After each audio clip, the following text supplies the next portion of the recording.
जीवन में कुछ काम जो होते हैं उसे अपने आप करना चाहिए और किसी को साक्षी हमेशा बनाना चाहिए। अगर आप साक्षी नहीं बनाते तो हमेशा आपको दुख तकलीफ के अलावा और कुछ नहीं होगा। इसी बात पे कहानी सुनाती।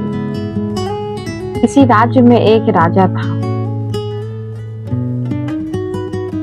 किसी राज्य में एक राजा रहता था जो अपने ही दान धर्म और सौभाग्य के लिए प्रतीक था। वो कभी भी किसी के साथ अन्याय नहीं करता था, किसी के साथ, चाहे वो क्यों अपना ही क्यों ना हो, उसके साथ वो हमेशा न्याय प्रिय राजा था। यही न्याय प्रिय होने के कारण ही एक समय की बात है, उनके दादा परदादा जो थे वो सभी लोग उनके न्याय प्रिय हैं।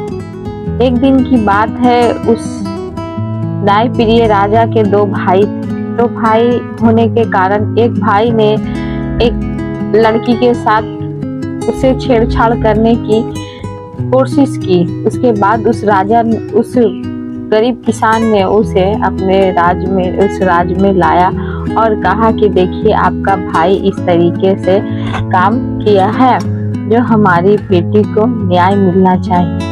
उन्होंने कहा, ठीक है, न्याय में आप क्या मिल लेना चाहते हैं, आप इससे विवाह करवा दीजिए। सभी लोग की सहमति के साथ उसने कहा, ठीक है, इसके साथ विवाह करा दो। लेकिन राजा का जो भाई था वो मानने के लिए तैयार ना हुआ। उसने कहा कि मैं नीच जाति की लड़की से विवाह नहीं करूंगा, मैं कभी भी अपने से छोटे लड़की के साथ विवाह नहीं करना चाहता। उसने कहा कि अगर तुम विवाह नहीं करना चाहते हो तो तुम्हें एक ही दंड मिलेगा, तुम्हें मृत्यु दंड मिलेगा। उसने कहा, मुझे मृत्यु दंड स्वीकार है, लेकिन इस लड़की के साथ विवाह करना स्वीकार नहीं। उसने कहा, ठीक। कुछ दिन बाद उसकी फांसी की सजा उसकी मुकर्रर की गई और उसे फांसी की सजा दे दी गई। भाई तो उनका खत्म हो गया। उनके दो बेटे भी थे, वो राजा के दो बेटे भी थे, एक बड़ा बेटा, एक छोटा बेटा। बड़ा बेटा जो था काफी बड़ा था और छोटा बेटा जो था उनसे काफी छोटा था। वो ही अपना राजपाट करते करते, उनको राजपाट में जब छोटे बेटे की शिक्षा में उसे आश्रम में रखा गया, तो जब वो विद्या प्राप्त करके जब आ रहा था तो छोटे बेटे को गुरुजी ने 4-5 बातें ऐसी थी जो बहुत ही ध्यान से सुनाई थी। ने कहा कि देखो राजवीर, आज तो तुम यहाँ से जा रहे हो, लेकिन तुम्हारी परीक्षा यही खत्म नहीं हो जाती, तुम्हारी परीक्षा यहाँ पे शुरू होती है। जो हमेशा कभी भी, पहली बात, हमेशा कभी भी किसी के साथ अगर किसी चीज को भ्रमण करने जाओ तो हमेशा अकेले मत जाना, किसी के साथ किसी का साक्षी लेके चलना। अगर इंसान ना मिले तो किसी जानवर को उठा लेना, लेकिन उसके साथ चलना। दूसरी, किसी का दिया पानी या दिया खाना कभी मत पीना, क्योंकि किसी के खाने और जांच परख कर हमेशा खाना। किसी का बिस्तर अगर कहीं जा रहे हो और कोई तुम्हें बिस्तर लगा कर दे, उसका बिस्तर हमेशा में ऐसा मत समझना कि वो मुझे लगा के दे रहा। हमेशा तुम सोचना कि उसको बिस्तर पे वो क्यों लगा के दिया है। हमेशा उस पे चौकन्ना रहना और अपना बिस्तर हमेशा खुद लगाना। और भी बहुत सारी बातें हैं, लेकिन महत्वपूर्ण यही बातें हैं कुछ। और हाँ, एक बात और, जो कि परिस्थिति के हिसाब से तुम अपना हिसाब करना, जैसा परिस्थिति रहे। अगर नरमियत का स्थिति, अगर किसी चीज की जान फंस जाए तो नरमियत लेनी पड़े तो नरमियत लेना, और अगर चिड़चिड़ाहट लेना पड़े तो क्रोध का भी काम लेना, लेकिन धैर्य और संयम से काम लेना। यही सब राजा के पुत्र को ज्ञान देते हुए वो चले गए। उसके बाद राजमहल में जब आया तो राजकुमार को मन नहीं लगने लगा। उसने कहा अपने पिताजी से कि पिताजी, मैं कुछ समय यहाँ पे घूमना चाहता हूँ। तो उसने कहा कि अभी तो तुम आश्रम से लौटे हो, कुछ हमारे समय साथ भी कुछ समय व्यतीत करो। लेकिन उसका मन तो कहीं और घूमने का था, लेकिन वो करता तो क्या करता। उसने कहा कि माँ ने उसे कहा भी नहीं जाओ, कुछ समय बाद जाना। ये जो थे राजवीर वो समझ गए कि अब मुझे माता पिताजी कहीं भेजने वाले में से नहीं है। लेकिन उनका ध्येय ये नहीं था कि उनसे भेज ना सके, उनका ध्येय ये था कि अभी वो उतना दिन के बाद आया है और वो हमारे साथ रहे, हमारे साथ कुछ आश्रम की बातें शेयर करे, बातचीत करे, वार्तालाप करे, तो उसे थोड़ा परिवार में उसे घुलने मिलने में समय लगेगा। लेकिन वो उसका दिमाग तो कहीं और घूमने में लगा हुआ था, क्योंकि उसे राजमहल में घुटन सी महसूस हो रही थी। उसने कहा कि चुपचाप राजमहल में चला, रूम में अपने चला आया और उसने सोचने लगा कि इससे अच्छा तो आश्रम था। गुरुजी हमें घूमने भी देते थे, हमें भ्रमण के लिए भी ले जाते थे। अब मानो राजमहल में आके मानो जैसे कि कैद में हम आ गए हैं। अब हमें ऐसा करे कि मैं खुद ही निकल जाता हूँ बिना पूछ के मैंने गलती किया। उसने सोचा कि सामने से अगर हम जाते हैं तो हमें मंत्री सब जो है वो पकड़ लेगा, इसलिए वो पीछे के रास्ते से वो निकलना चाहा और पीछे के रास्ते से वो निकल गया। पीछे से रास्ते से निकलने के बजाय वो शहर जाने के बजाय वो ग्रामीण क्षेत्र में वो प्रवेश कर गया। अब ग्रामीण क्षेत्र में जब वो प्रवेश कर गया तो उसे गांव किसान हल चलाते हुए मिलने लगे। बहुत सारे दुबले पतले किसान न खेती में काम कर रहे थे, खेती में काम करते हुए उसने देख रहा था, उसे बहुत आनंद आ रहा था। आनंद आ ही रहा था कि उसे प्यास लग गया। एक कुआं था, उस पे एक बूढ़ा व्यक्ति पानी भर रहा था। उसने जाके राजकुमार ने कहा, काका मुझे पानी पीना है, क्या आप मुझे पानी पिलाओगे? तो उस किसान ने बहुत ही डर और हर्ष से पूछा कि क्या आप मेरे कुएं का पानी पीना पसंद करेंगे? उसने कहा हाँ क्यों नहीं, आप मुझे पानी पिलाओगे, मैं पानी नहीं पीऊंगा, ऐसा तो हो ही नहीं सकता है। उसने पानी जैसे ही पानी पिलाने की कोशिश की, उसे वो कुएं में गिर गया। अब कुएं में किसान गिर गया तो लोग वो सोचने लगा कि करूँ तो करूँ क्या, किसे बुलाऊं जी। वो चिल्लाने लगा। तो गांव के लोग जैसे ही वापस आए तो रस्सी भी साथ में वो गिर चुका था और किसान भी गिर चुका था। राजकुमार के पास वैसा कुछ समझ में नहीं आया कि जो कि हम उससे बचा सके।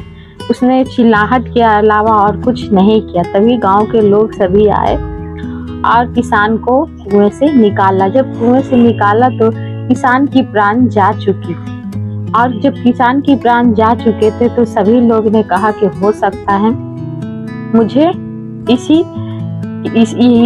किसान को यही राजकुमार ने धक्का दे दिया होगा, क्योंकि राजकुमार का तो नियम है कि बहुत सारे गरीबों की सहजता बर्दाश्त नहीं होती है।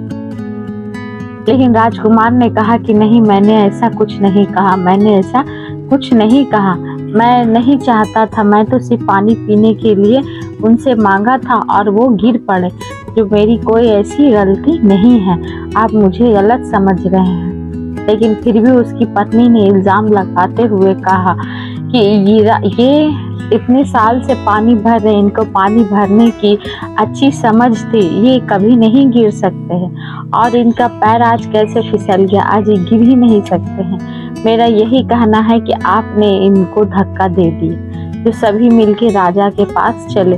जब राजा के पास चले तो जब राजा ने देखा कि अरे इनका ही बेटा है, तो उसने सोचा कि वो लगता है ये दूसरे गुप्त रास्ते से भाग गए थे। उसके बाद वहां जाने के बाद उसने बताया कि ऐसे ऐसे बात हुई है। तो उसने कहा ठीक है, मैं इसे 5 साल के लिए देश निकाला कर देता हूँ और 1 साल के लिए अंदर रखता हूँ कि अगर 1 साल में इन्हें फिर से खोज लिया जाए तो इन्हें फिर से 5 साल की सजा हो जाएगी। और उस पानी भरने वाली किसान को बहुत सारे मुद्राएं देकर इनकी उनकी मदद की। रात में रानी तो इतना रोने लगी कि बताओ, अभी तो राजकुमार आए ही थे, अभी राजकुमार को जाना भी पड़ गया। लेकिन विधि का विधान था, उसका कोई उपाय नहीं था। उसके बाद राजकुमार वो सोच रहा था कि लगता है गुरुजी की मैंने बात नहीं मानी, जिसके कारण से ये ऐसा हो गया है। और उसे कहा कि देश निकाला कल शाम से शुरू किया जाएगा। उसके बाद उसे बहुत सारे सार सामान देकर उसे राजा ने विदा कर दिया और कहा आज शाम से तुम राज की सीमा से पार कर जाओगे, और नहीं पार करोगे तो तुम्हारी सजा और भी बढ़ जाएगी, इसलिए तुम यहाँ से निकल जाओ। इतना कहते हुए राजा ने अपने पुत्र को भारी मन से विदा कर दिया। विदा करने के बाद राज जब सीमा के बाहर जब जाने लगा तो उसे गुरुजी की बातें याद आई। उसने याद आया कि उसने कहे थे कि कभी भी अकेले सफर पे मत जान, इससे अच्छा होगा इंसान नहीं मिले तो तुम जानवर को ही रख लेना, मगर रख लेना। उसने कहा ठीक है। उसे जाते जाते उसे देखा कि कुछ जंगली कुत्तों ने एक नेवला को परेशान कर रखा था। नेवला को परेशान करने से उसने कहा कि जंगली कुत्ते को भगा दिया और नेवले से पूछा क्या तुम मेरा दोस्त बनना चाहोगे। तो नेवले ने इंसानी आवाज निकाली और उसने कहा कि हाँ, मैं आपका दोस्त क्या, आप तो मेरे महाराज है, मैं आपका सेवक बनना चाहूँगा। उसने कहा कि नहीं, तुम अगर मेरे दोस्त बनना चाहोगे तो मेरे साथ चलो। उसने कहा कि मगर नेवला ने कहा मेरे पास अब कुछ बचा भी नहीं है महाराज, जो मैं आपको साथ में लेके चलूं। मेरे बीवी बच्चे को ही जंगली कुत्तों ने मार डाला, मैं भी यहाँ रहूंगा तो मुझे भी मार देंगे, इसलिए मुझे भी आपके साथ चलना है। ठीक है, मैं आपके दोस्त ही बन के चलूंगा। उसने कहा ठीक है चलो। कुछ दूर आगे जब निकलने लगा तो उसे चलते चलते शाम हो गई। जब शाम हो गई तो उसने कहा कि महाराज जो नेवला, तुम यहाँ पे रहो और मैं भी अब यहाँ पे थोड़ा विश्राम कर लेता हूँ।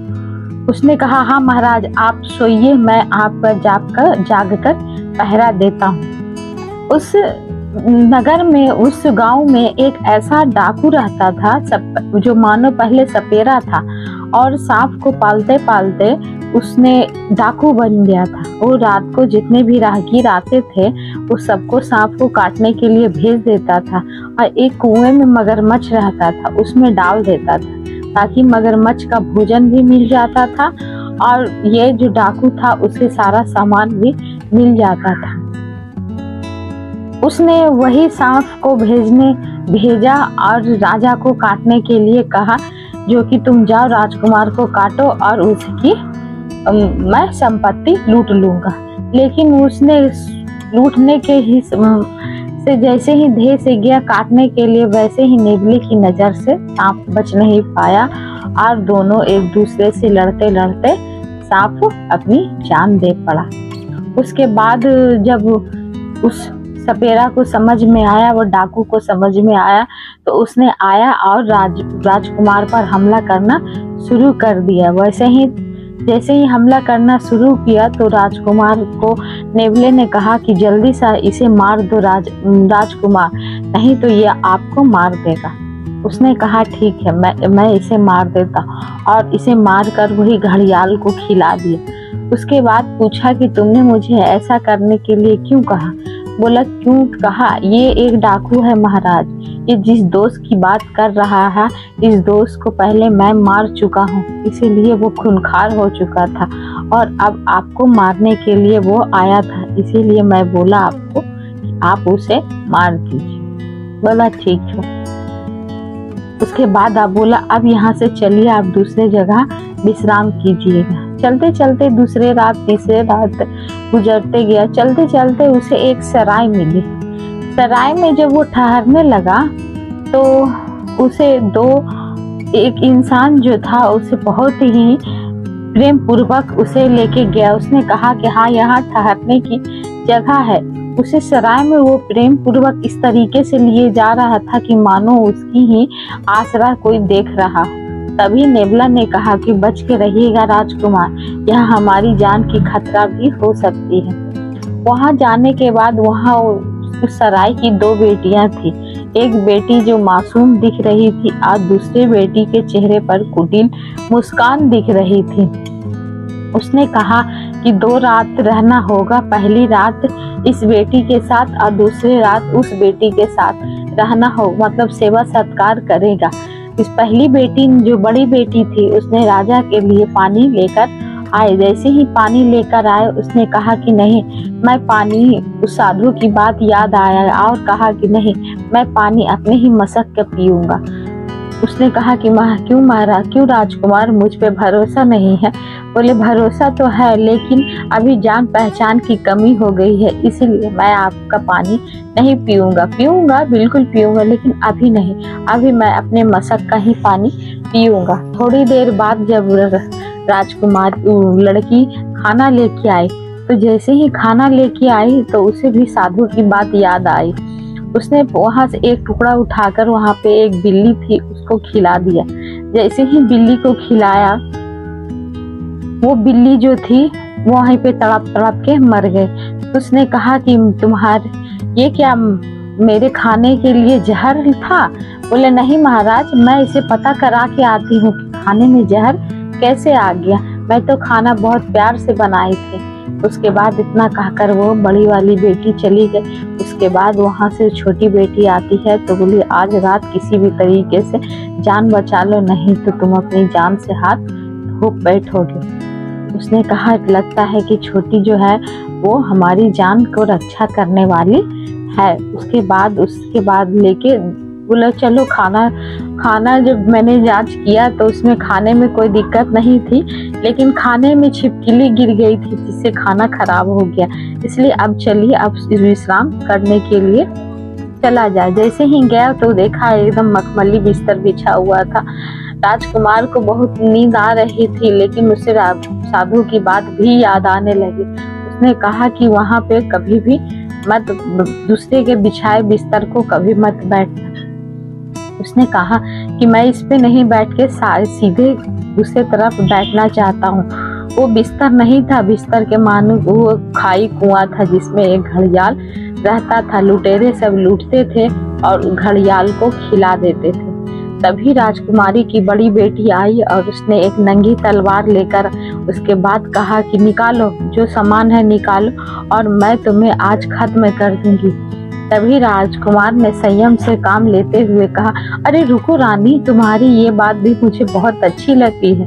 मैं तुमसे ही विवाह करना चाहता हूँ। तुम्हारी ये अदा भी मुझे बहुत पसंद है कि तुम रानी हो। तुम ऐसे मत करना कि मारकर तोते के ही जान मारकर राजा की तरह रोने लगा। तो लड़की ने कहा कि कौन तोता और कौन राजा, मैं किसी को नहीं जानती।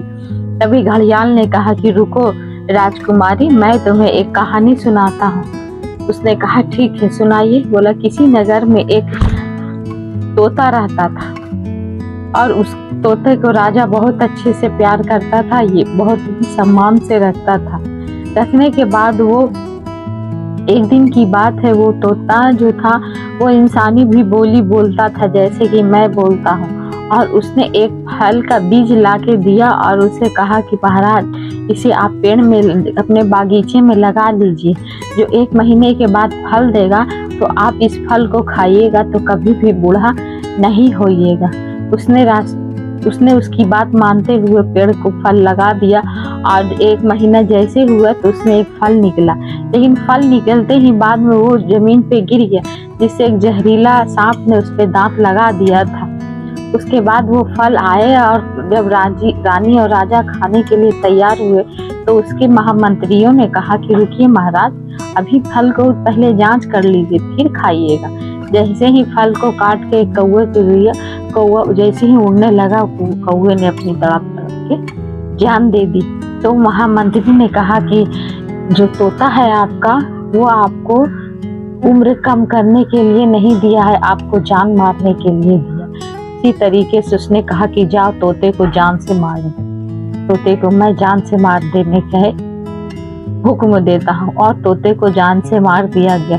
जब तोता मर गया और दूसरे दिन जब फल हुआ तो महामंत्री ने कहा कि महाराजा, जो उस फल में पेड़ में कोई कमी नहीं है, फल में कमी थी, क्योंकि एक जहरीले सांप को कुछ दूर पे मारा गया है और एक बूढ़े ने फल को खाया है जो बच्चे की तरह बागीचे में कूद रहा था। तभी उसे लगा कि नहीं, मेरा तोता सही था। अब वो फूट फूट कर जान में से रोने लगा। इसी तरीके से ने कहा कि मत रो, अभी कल रात होने दो, आज रात तुम्हारी बहन का है, कल मैं तुमसे विवाह करके मैं तुम्हें ले चलूंगा।